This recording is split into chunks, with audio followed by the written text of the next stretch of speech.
La femme, au fil des siècles, s'est vue attribuer de nombreux maux. Son image a été fantasmée ou diabolisée.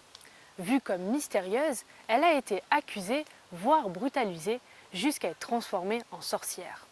Cette figure, située entre mythe et réalité, a évolué au fil du temps, passant des magiciennes durant l'Antiquité jusqu'aux chasses aux sorcières à l'époque moderne, jusqu'à sa réhabilitation ces dernières années. Comment l'image de la sorcière a-t-elle donc évolué au fil du temps ? Durant l'Antiquité grecque, la magie fait partie intégrante de la vie quotidienne. Ce sont avant tout dans les mythes que l'on trouve des histoires sur des femmes magiciennes aussi mystérieuses que dangereuses. Dans leurs représentations, ce sont avant tout leurs méfaits qui sont mis en avant.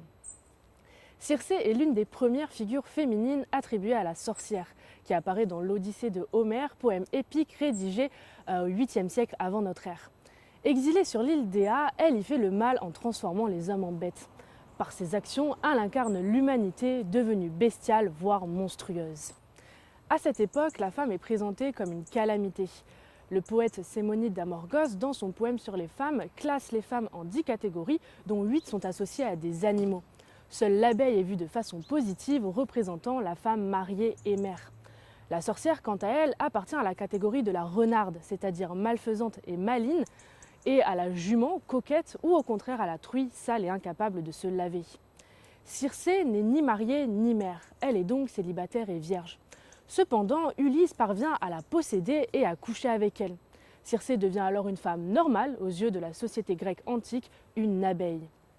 Sur ce lécite datant du 5e siècle avant notre ère, elle apparaît comme une jeune femme sensuelle et élégante, vêtue d'un drapé et portant un diadème.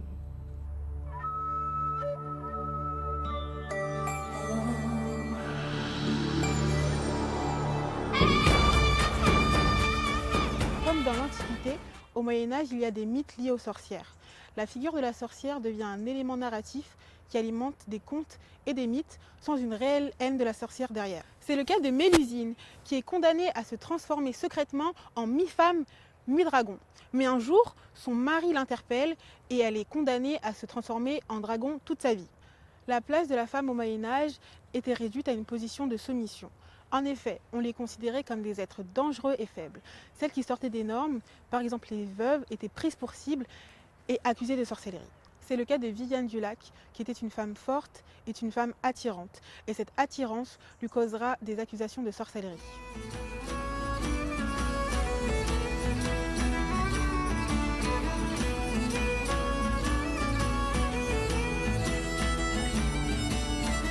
D'ailleurs, si on associe généralement les chasses aux sorcières au Moyen-Âge, elles ont en fait lieu durant l'époque moderne. Dans un contexte de crise religieuse importante entre les catholiques et les protestants, de nombreuses femmes sont victimes de l'Inquisition. On utilise pour cela le Malleus Maleficarum, un ouvrage spécialement conçu pour reconnaître, identifier les sorcières et les torturer. De nombreuses femmes seront victimes de l'Inquisition et mourront à travers l'Europe à cause de ceci. La figure de la sorcière est également très présente dans la culture et on la retrouve notamment dans les textes et les œuvres de William Shakespeare avec de nombreux personnages reprenant les caractéristiques de la sorcière. Vous êtes là ? Chut, elle se cache. Donc, au XIXe siècle, les sorcières deviennent un élément de folklore mis en avant par les romantiques. Plus personne n'y croit, mais elles sont un élément de représentation d'un passé idéal et fantasmé. Ici, Francisco Goya représente un savate, une assemblée de sorcières réunies autour d'un bouc noir, représentation du diable. Elles sont vieilles ou jeunes, dénudées avec la peau fripée. On reste donc dans la représentation ancienne de la sorcière. Cette sorcière moche et mauvaise est aussi au centre des contes des frères Grimm recueillis au cours du XIXe siècle, comme La Belle au bois dormant. Cette vision commence à évoluer dès la fin du siècle, avec le retour de personnages comme Médée, jouée par Sarah Bernard au théâtre et représentée comme une femme forte et belle.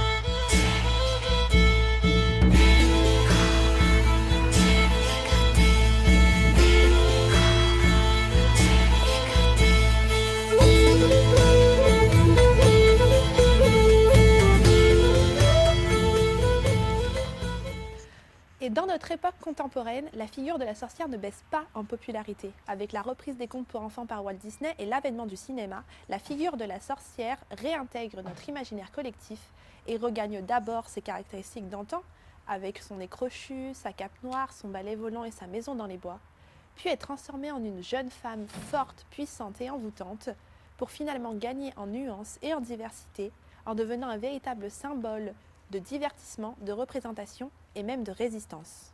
C'est pour cela que dans les années 70, avec l'avènement du mouvement féministe, les femmes récupèrent cette figure de la sorcière pour revendiquer leurs idées et leur colère. Nous sommes les descendantes des sorcières que vous n'avez pas brûlées est un slogan qui est scandé dans toutes les manifestations par toutes les femmes qui revendiquent cette figure de la sorcière qui a été rejetée par la société pour leurs différences et leur refus de l'ordre établi. Dans les années 90, cette qualité de jeunesse et de beauté s'installe dans les grands principes de la figure de la sorcière.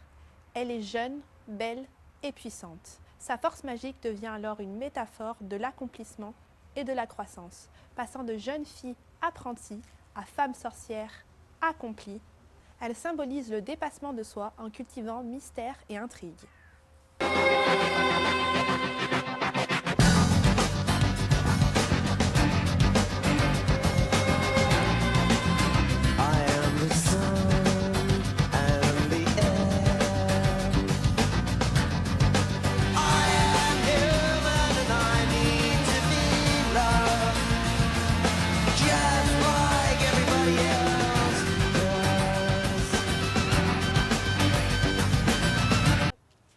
Comme vous l'avez donc compris, la figure de la sorcière est une figure emblématique de la littérature et des arts et continue encore aujourd'hui d'être réutilisée et explorée dans le récit comme dans le réel pour défendre une idée ou une position politique.